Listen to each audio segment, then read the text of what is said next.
Hi, everyone, and welcome to MedEdge. I'm Marcus Grimm. This is one of those special episodes of MedEdge. We'll call it Tech Topics because it wasn't even on our schedule today. Tosh texted me 2 hours ago and was like, we really need that. We need to record a show today about this. So I'm on board. I'm more than happy to do it. So I'm in the studio today with Santosh Cherian, CEO of Medtrics. A quick reminder, actually, all episodes of MedEdge are brought to you by Medtrics. Medtrics is the premier engagement platform for students, residents, faculty, and administrators. Learn more at medtricslab.com or from my frequent co-host, Santosh Cherian.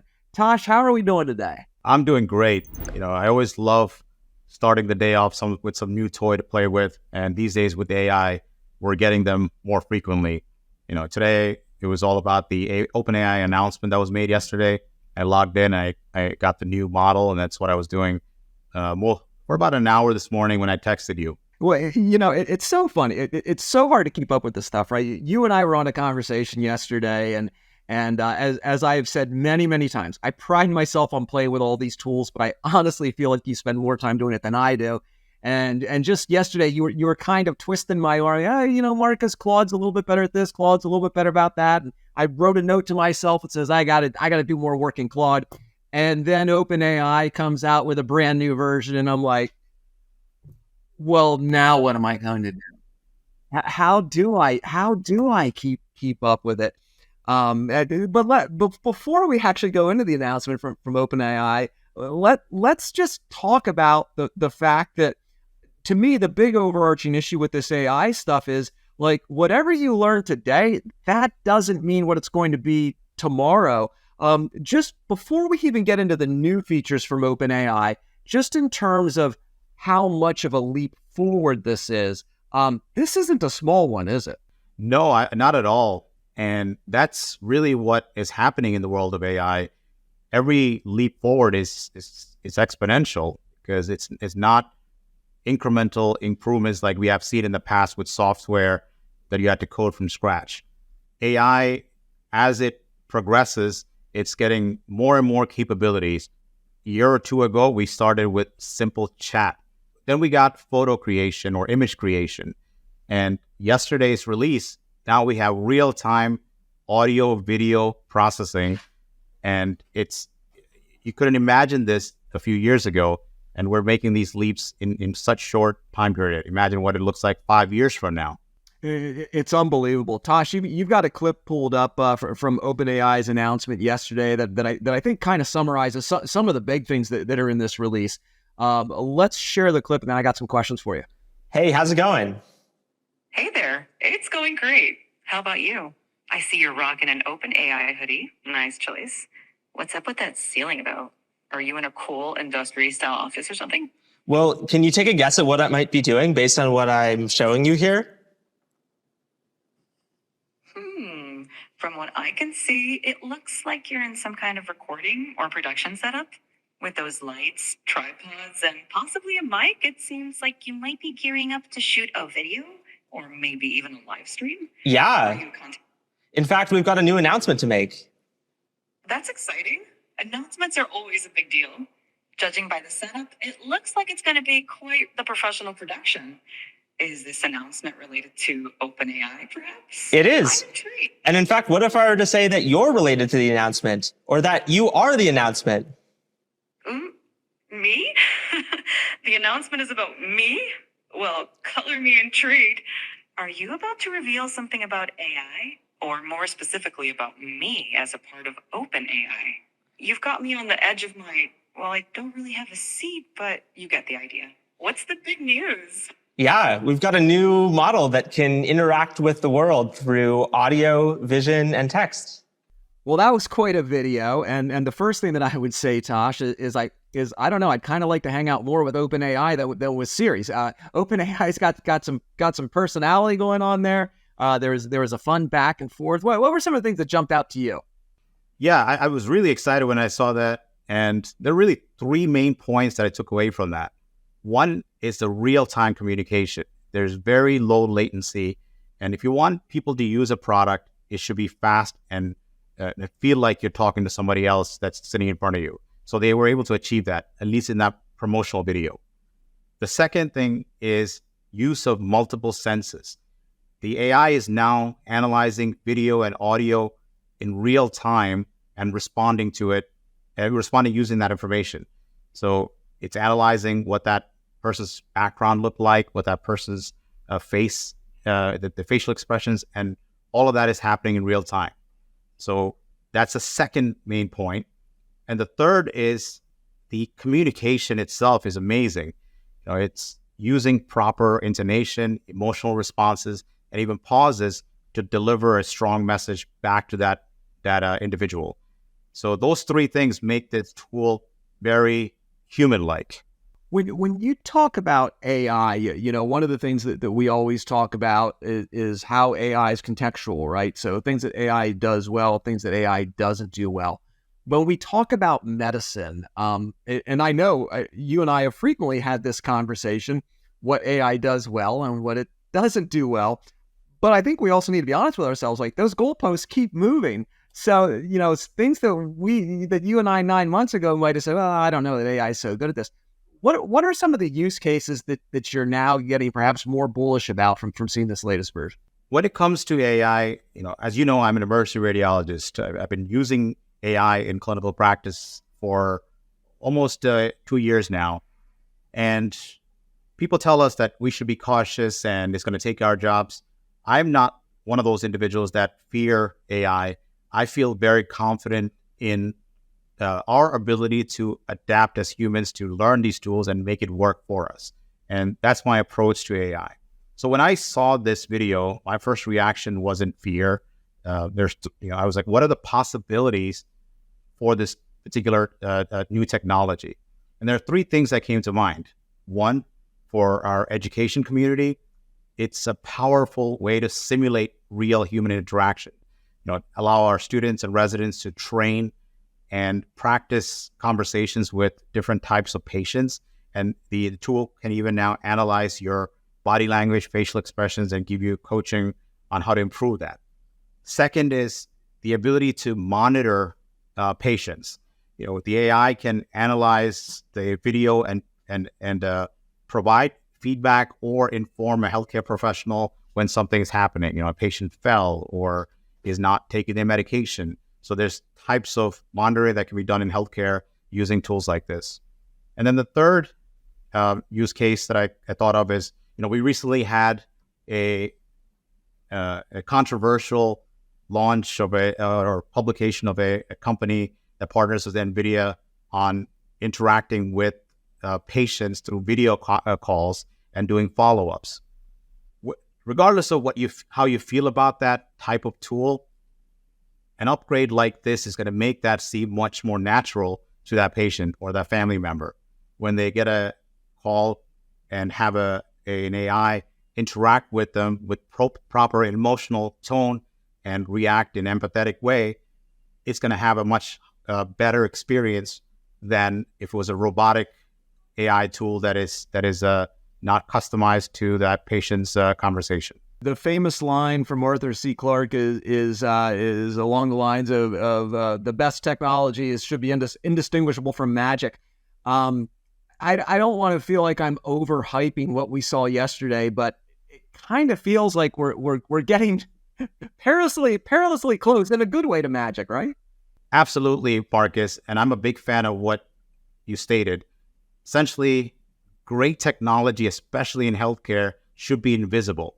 At Medtrics, that's what we're always striving for. How do you make this tool invisible so that the healthcare professionals can practice medicine and take care of the patients and not worry about whether the technology is working or how do I use this technology?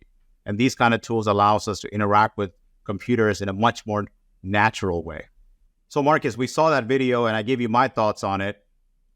Having worked with Medtrics and interviewed many health professionals, what are your thoughts? What are some of the use cases you've seen based on what you heard from our previous MedEdge interviewers?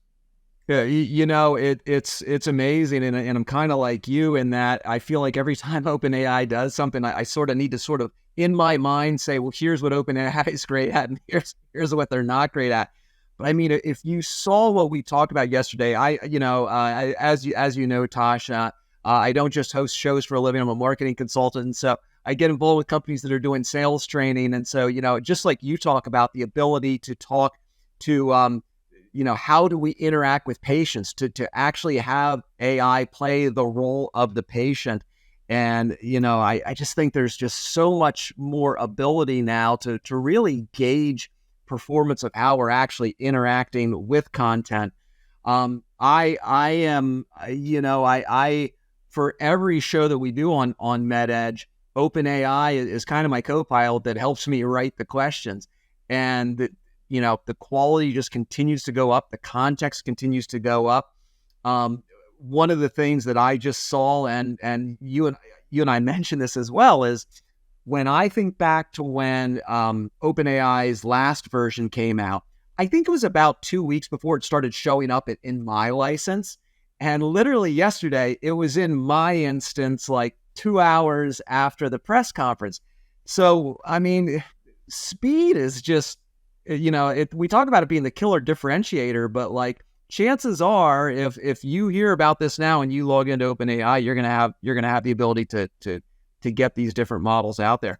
I'm continuously using it to learn more in a shorter period of time. Tim Ferriss always talks about what's the 20% of things you need to know to master 80% of a topic.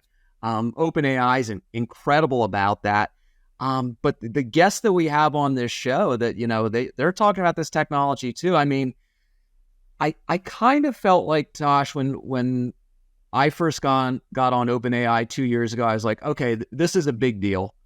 And then when the most recent version came out about 9 months ago, I'm like, okay, if you're not on this, you're probably behind. Seeing what I saw yesterday, like, I think people need to be really careful. You might find yourself at a professional deficit within a very short period of time if you don't start figuring out how these tools can help you. I mean, that's my take on it. A question for you, heading up Medtrics from a development perspective. I know one of the things that when you were coming out with your first AI features just a year ago, that you were looking at was, well, what's the cost to do this? And to me, one of the things that I feel like some of these conversations, as soon as we have them, like the playing field changes. It almost reminds me back when the internet was really coming around and somebody's perspective of the internet was shaped by how fast their connection speed was. And I think to myself, when I started using OpenAI a year and a half ago, and I think I started on version 3.5 or whatever, and you'd wait a little bit to get a response. And then when 4 came out, you're like, oh, this is much faster. We've hit real time in like no time. I'm curious for somebody like yourself who sees that happening, are the processing costs also going down where it's quickly becoming more affordable for you to put this into the product? Or are you going to be, or does what we see yesterday, is that going to cost you as a development company more money? Yeah, that's a great question. And one of our developers and our CTO was looking at that part of the announcement because we leverage OpenAI for Medtrics to augment some of the tools that we are building. When it comes to the cost, it's based on the usage. Every time a piece of data, whether it's audio, video, text, is getting analyzed, you are getting billed for it. And what we saw with this announcement is that the cost has gone down 50% with this new model. So they are now cutting down on the cost for using their API, which means that more organizations are going to be able to build, and more organizations are likely to choose OpenAI as a partner because of the lower cost. Outstanding. What you've had a couple features now built into the platform with AI. Yesterday's announcement, and you've talked on this episode about some broad things that can be done. Was there anything from yesterday's announcement that caused you to take any of your wish list AI features for Medtrics and say, oh, I want to move that up on the backlog now a little bit higher on what I'm seeing? Not necessarily move that up, because some of the tools that they were released, video and audio, it doesn't line up with some of the goals that we have, where it's more a enterprise software. But the main thing is we are more and more confident that OpenAI is a partner that we want to continue working with to expand on the capabilities because of the decreasing cost as well as increasing speed. Because when a customer is interacting with something in our system, we want to be able to deliver fast responses. And that depends on the partner sending us the data in a timely manner. So because of that part of the announcements, we're very confident in the way that OpenAI is scaling. Excellent. My final question for you today, Santosh Cherian, is yesterday you told me I had to figure out if I'm going to be using Claude or not. Do I have permission to can I stay on my OpenAI bandwagon, or are you still bullish on Claude? Or is the message for Marcus, you should always be testing stuff? My message to anyone is always be testing stuff, because how fast things are changing, and also because of the competition, everyone is trying to create something that is providing a unique value proposition. So each platform wants to differentiate itself so they can attract customers. And Claude, what I saw with Claude, again, this is based on my impressions of using it and a couple of articles I read, it seems to be more for text, that is writing text that is more human-like, more natural. So that's the main difference that I saw. But my main platform is always ChatGPT and OpenAI. That's where I spend most of my time. And if I use that for various business processes, our team does. Everybody has a subscription for OpenAI. So it's all part of our normal operations. That's core. But for special use cases, I do venture into Claude, but I haven't really used Gemini, a Google one, much. That's the one that I'm not familiar with. Amazing. It's a great time to be in technology. Yes, sir? Absolutely. Absolutely.